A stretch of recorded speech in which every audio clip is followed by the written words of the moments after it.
नमस्कार प्यारे साथियों। आज एक छोटा सा सेशन मैं ले रहा हूँ जिसमें जिसका टाइटल मैं आपको बताऊँ तो ये रहेगा कि वैकेंसी कब आएगी। मैं यहाँ पे लिख देता हूँ टाइटल।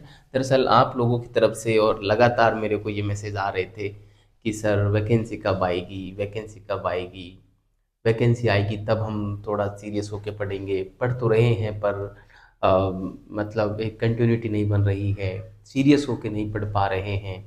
तो देखो आज का टाइटल मैं पहले डाल दूं तो कुछ लोग जो थे फर्स्ट ग्रेड की तैयारी करने वाले थे, फर्स्ट ग्रेड सेकंड ग्रेड की तैयारी वाले भी बच्चों के मैसेज आए, है ना। और इसके अलावा रीट वाले भी आए मेरे पास, रीट वालों का भी कॉल आया, है ना। तो भर्ती कब आएगी, ठीक है। ये एक बेसिक सवाल था कि भर्ती कब आएगी, सभी का था कि भर्ती कब आएगी, ठीक है। तो विद्यार्थियों मैं एक बात बता दूं आपको, सॉरी, ऐसे वीडियोस पे मैं इतना ज़्यादा विश्वास नहीं करता, लेकिन फिर भी आप लोगों का सॉरी, आज थोड़ी सी का तबीयत खराब है तो क्लासों की छुट्टी रहेगी, लेकिन मैंने सोचा आज कोई भी क्लास नहीं जाएगी तो एक 5-7-10 मिनट का वीडियो ये बना लेते हैं। ठीक है। तो देखो, ये वैकेंसी कब आएगी, ये जो सवाल है ना, ये सवाल पूछने वाले विद्यार्थियों से मैं एक प्रश्न पूछना चाहूँगा कि क्या आपने अपने पाठ्यक्रम के प्रत्येक बिंदु को कम से कम 2 बार पढ़ दिया है या नहीं। अपने आप से पूछना विद्यार्थियों। जो ये सवाल, जिनके जहन में ये सवाल घूम रहा है भर्ती कब आएगी, उन लोगों से मेरा एक प्रश्न है, एक प्रश्न है, कौन सा कि एक प्रश्न है मेरा उन लोगों से कि आपने क्या आपने संपूर्ण पाठ्यक्रम संपूर्ण पाठ्यक्रम संपूर्ण पाठ्यक्रम कम से कम 2 बार पढ़ा या नहीं, 2 बार पढ़ा या नहीं। अब आपको मेरे को जवाब देने की आवश्यकता नहीं है। आ, अपने से पूछिए आप विद्यार्थियों, जो जो व्यक्ति, जो जो विद्यार्थी ये सवाल अपने मस्तिष्क में रखते हैं कि सर भर्ती कब आएगी, उन विद्यार्थियों से सॉरी, उन विद्यार्थियों से मेरा ये प्रश्न है कि क्या आपने संपूर्ण पाठ्यक्रम को कम से कम 2 बार पढ़ा या नहीं। और उस लेवल पे कि मैं आपसे ये कहूँ कि उसमें से कोई भी एक टॉपिक आपसे पूछूंगा और उस टॉपिक को आप बिना देखे और 1 घंटे तक उस टॉपिक पे बोल सको, इस लेवल पे। और यदि आपका, अब इसमें यदि आपका जवाब आ रहा है हाँ, तो आपके जहन में ये सवाल थोड़ा ठीक लगता है कि यहाँ पूर्ण रूप से तैयार है। पूर्ण रूप से तो क्या, इसके बाद की और प्रोसेस है, लेकिन उसको आपने यदि नहीं अपनाया तो भी चलेगा। लेकिन यदि आपका जवाब यहाँ पे ये आ जाता है कि नहीं, तो आप भर्ती का इंतजार क्यों कर रहे हैं भाई, आप असफल होगे, इसमें कोई दो राय नहीं है। क्योंकि मैं उन लोगों को जानता हूँ जिन लोगों ने अब तक अपने पाठ्यक्रम को 4 से 5 बार पढ़ दिया है, प्रत्येक बिंदु को पढ़ दिया है और पिछले साल के पेपरों का गहन विश्लेषण कर लिया है और वर्तमान में वो टेस्ट सीरीज दे रहे हैं और रिवीजन कर रहे हैं। वो उन लोगों के जहन में ये प्रश्न फिर भी नहीं आता कि भर्ती कब आएगी, क्योंकि वो तो पढ़ने में ही इतने बिजी हैं, इतने व्यस्त हैं कि उन्हें इस प्रश्न को सोचने के लिए समय ही नहीं है उनके पास। वो तो उस प्रश्न में उलझते हैं जो पेपर में छपेगा, वो तो वहां पे अपना माथा लगाते हैं कि हमारा पाठ्यक्रम का कौन सा बिंदु है जो हमारे जहन में और सही ढंग से छपा नहीं है, वहां पे अपना माथा लगाते हैं। यहाँ पे माथा लगाने से कोई फायदा नहीं है। कितना ही माथा लगा लें, कितने ही विद्वान व्यक्ति से हम पूछ लें, हम चाहे खुद सॉरी आरपीएससी में जाके पूछें, तो आरपीएससी वाला भी हमसे कोई फिक्स तारीख नहीं दे देगा कि इस दिन भर्ती आएगी। किसी को पता नहीं है कि भर्ती कब आएगी। मुझे पता है, ना किसी प्रोफेसर को पता है, ना किसी कोचिंग संस्थान वाले को पता है, ना आरपीएससी खुद को पता है। सब अपने अपने अनुमान से और तुक्के लगाते हैं कि संभवतः इसी महीने आ जाएगी, संभवतः संभवतः सब जरूर मिलेगा, अगले महीने आ जाएगी। और आपको थोड़ा सा डांडस बचा बंध जाता है कि हाँ चलो फला सिंह से पूछा है वैकेंसी तब आएगी। तो विद्यार्थियों ये प्रश्न अपने दिमाग से निकाल दो कि भर्ती कब आएगी। सबसे पहले प्रश्न एक ही घूमना चाहिए आपके जहन में कि क्या मैंने संपूर्ण पाठ्यक्रम को कम से कम 2 बार पढ़ा है या नहीं पढ़ा। यदि नहीं पढ़ा है तो आप ये प्रश्न सोचो ही मत। और मैं तो कहूंगा कि किसी भी कंडीशन में ये प्रश्न आपके जहन में आना ही नहीं चाहिए कि भर्ती कब आएगी, क्योंकि इसका किसी को पता नहीं रहता, किसी को पता नहीं रहता विद्यार्थियों। ये बात आप भी जानते हो, उसके बावजूद भी आप पूछते हो, और उसका कारण यही है कि आप दिशा से भटक रहे हो, आपको पता ही नहीं है कि तैयारी कैसे की जाती है। ठीक है, तो सॉरी, कोई सा भी विद्यार्थी हो, चाहे फर्स्ट ग्रेड की तैयारी कर रहा हो या सेकंड ग्रेड की तैयारी कर रहा हो या रीट की तैयारी कर रहा हो, उसको मैं एक सलाह देना चाहूंगा। वो सलाह ये है कि हमें पढ़ना कैसे है और इस सवाल से बाहर कैसे निकलना है, उसके बारे में चंद बात बता देता हूँ। आप फॉलो करेंगे तो आपको जो है जरूर फायदा होगा, निश्चित रूप से फायदा होगा। ठीक है, तो देखिए सॉरी, देखो सबसे पहले आपको क्या करना है विद्यार्थियों, आपका पाठ्यक्रम जो है, जो भी पाठ्यक्रम है उसका प्रिंट करवा के, और पहले तो आप संपूर्ण पाठ्यक्रम को, संपूर्ण पाठ्यक्रम को जो है आप कम से कम, संपूर्ण पाठ्यक्रम को कम से कम 2 से 3 बार वैकेंसी आने से पहले, भर्ती से पहले पढ़िए, भर्ती से पहले पढ़िए।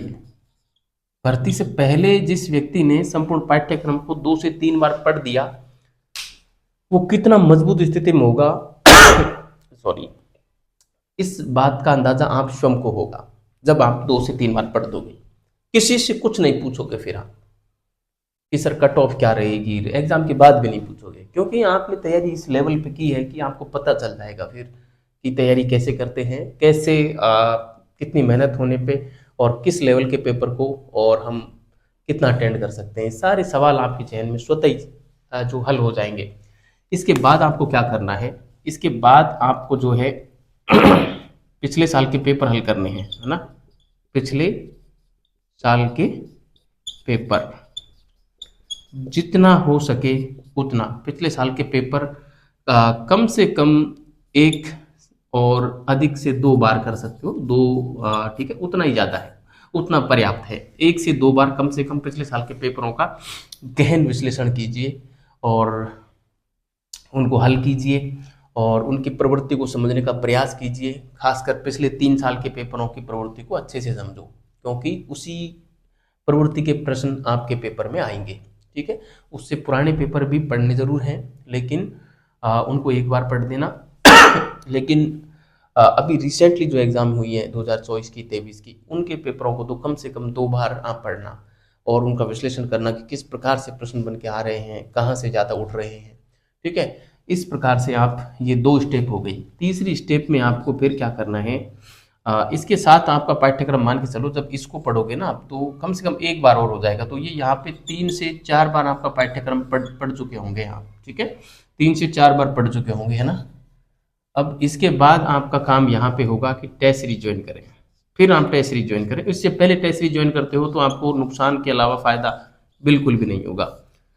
ठीक है, आर्थिक नुकसान भी होगा क्योंकि टेस्ट सीरीज फ्री में कोई नहीं चलाता। इसके बाद टेस्ट सीरीज शुरू करें। ठीक है, टेस्ट सीरीज शुरू करें और फिर आप टेस्ट दें, और टेस्ट सीरीज में आप जो है, आप जितने भी लोग टेस्ट दे रहे हैं, यदि 50 से कम संख्या में स्टूडेंट टेस्ट दे रहे हैं तो कम से कम आपको टॉप 5 में आने की सोचनी चाहिए और उससे ज़्यादा लोग हैं, 100 के समथिंग हैं या 100 से अधिक हैं, तो आपको जो है टॉप 10 में आने का हर संभव प्रयास करना चाहिए टेस्ट सीरीज में, तब ही आपको टेस्ट सीरीज का फायदा होगा।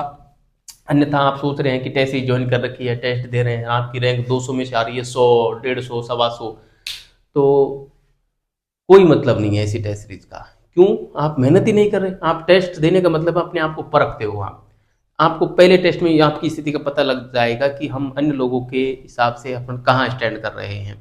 ठीक है, तो उसके हिसाब से फिर यदि हम उतना स्कोर नहीं ला पा रहे हैं, हमारी रैंक बहुत ज़्यादा आ रही है, तो फिर उसको सुधारो, अगले टेस्ट में सुधारो, बेइंतहा मेहनत करो और फिर आपकी रैंक सुधरती आएगी। आप कोशिश ये करो कि यहाँ इन दोनों में आप अपना स्थान बनाओ टेस्ट सीरीज में, तब जाके आपको लगेगा कि हाँ हमारा सिलेक्शन हो सकता है।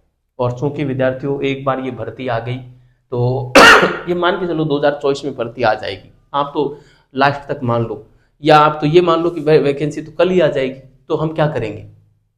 मान लो कल वैकेंसी आ गई तो हम क्या करेंगे? हमने पाठ्यक्रम तो पढ़ा ही नहीं, क्या करोगे आप बताइए?